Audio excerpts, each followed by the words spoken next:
Ano ang iba't ibang uri ng Forex trading account? Sa Forex trading, mayroong ilang iba't ibang uri ng trading account na maaaring pagpilian depende sa iyong pangangailangan at kagustuhan bilang isang trader. Narito ang ilan sa mga karaniwang uri ng Forex trading accounts. 1. Mini account. Ito ay karaniwang ginagamit ng mga baguhan sa Forex trading. Mababang minimum na deposito ang kailangan, karaniwan nasa ilalim ng $500. 2. Standard account. Ito ang pinakakaraniwang uri ng trading account sa Forex. May mataas na leverage, karaniwang 100, isa o mas mataas pa.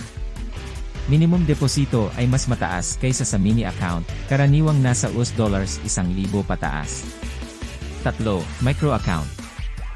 Para sa mga baguhan na nagsisimula pa lamang sa Forex trading. Mababang minimum na deposito, karaniwang nasa ilalim ng $100. 4. Islamic account, swap-free account.